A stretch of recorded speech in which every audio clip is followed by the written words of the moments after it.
अष्ट चक्रानव द्वारा देवा नाम पुरी अयोध्या, लोग ऐसा कहते हैं। मंत्र है अष्ट चक्रानव द्वारा देवा नाम पूर अयोध्या। पूह ये विसर्ग है और अयोध्या उसके बाद आ जाता है, पुरी नहीं है, पू है। पू का अर्थ पवित्र करने से है। अयोध्या का अर्थ युद्ध न करने से है। यदि आप युद्ध नहीं करते हैं, युद्ध जैसे कार्यों से विरत रहते हैं, तो पवित्र है, ये भाव है वहां। कुछ लोगों ने इसको वही है कि जिनको वेद से नहीं अपनी बात वेद में खोजने थोपने से मतलब है, उन्होंने ये भी दे दिया है कि लीजिए साहब हमारी अयोध्यापुरी का वर्णन वेद में है, अष्ट चक्रानव द्वारा देवा नाम पुरी अयोध्या कर दिया। पूर अयोध्या था, उसको पुरी अयोध्या कर दिया उन्होंने। तो बता दिया कि देखिए अयोध्यापुरी का वर्णन किया जा रहा है, इसमें 8 चक्र और 9 द्वार हैं।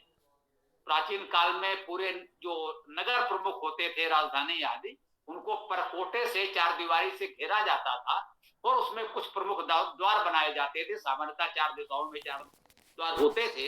इसको यूं समझे से किले से तो एक दुर्ग जो होते हैं उससे हम लोग अभी भी परिचित हैं। आगरे का लाल किला, दिल्ली का लाल किला, चित्तौड़गढ़ और आदि इस प्रकार के जो प्रमुख किले हैं अभी भी उपलब्ध हैं। अब उनका उपयोग भले ही समाप्त हो गया हो, महत्व समाप्त हो गया हो। तो इन किलों में आगे पीछे 2 द्वार 4 द्वार या कुछ और बहुत बड़े किले हैं, तो हो सकता है किसी ने अधिक भी बनाए हों।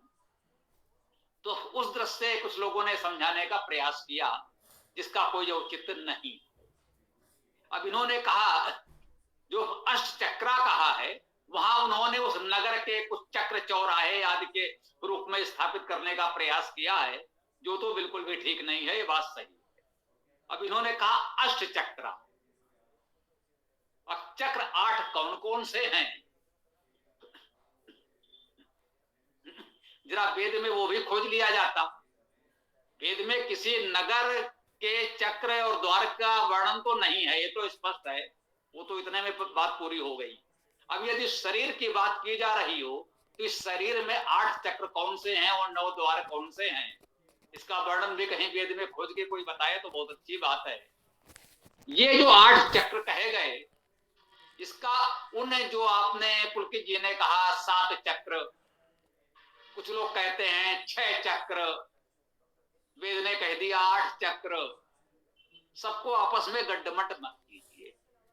ये शरीर के भीतर के तथाकथित चक्र बताए जा रहे हैं, वो योग साधना में, हठ योग में, जी हाँ, पातंजल अष्टांग योग दर्शन में क्या ये इन चक्रों का वर्णन है, वे 6, 7, 8 जितने भी हों, जिन्होंने इसका अध्ययन किया हो, थोड़ा बहुत हमने किया था लेकिन बहुत समय हो गया, मैं स्वीकार करता हूं, हो सकता है सूत्र विस्मरण हो गया हो, यदि कहीं हो।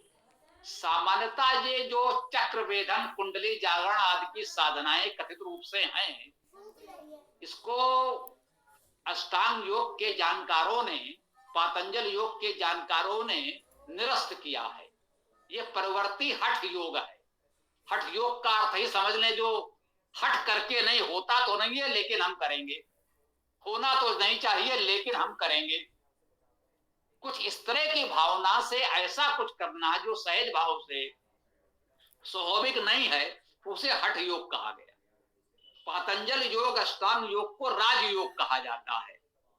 ये सीधा सरल मार्ग सबके लिए था, हमारे आपके लिए, उसको आप कर सकते हैं। और हमने जो भी अपने योग शिविर या चर्चा की है तो अष्टांग योग पर बल दिया है, थोड़ा बहुत आसन प्राणायाम तो ठीक है, अन्य नहीं।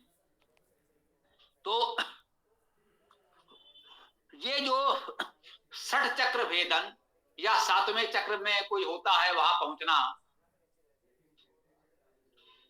ये बहुत बाद की अवधारणा है। हम आपको ये बताना चाहते हैं ये हठ योग की अवधारणा है, जिसको अभी थोड़ा समय, कुछ शताब्दियां हुई हैं। इसका वैदिक काल और वैदिक काल के बाद परवर्ती साहित्य कहीं इसका कोई उल्लेख नहीं है, तो उससे इसको तो जोड़ना ही नहीं चाहिए, वो चाहे 6, 7, 8 जितने भी चक्र होते हैं। इसको इतना मुझे लगता है समझ लें, और वेद मंत्रों का अर्थ करते समय आधुनिक काल की अवधारणाओं को उसमें वेद में खोजने का, थोपने का प्रयास नहीं होना चाहिए। न उसमें अयोध्यापुरी को खोजना है, न इन हठ योगियों के चक्रों को खोजना है, न और किसी परवर्ती बाद की मान्यताओं को वेद में खोजना या थोपने का प्रयास करना चाहिए।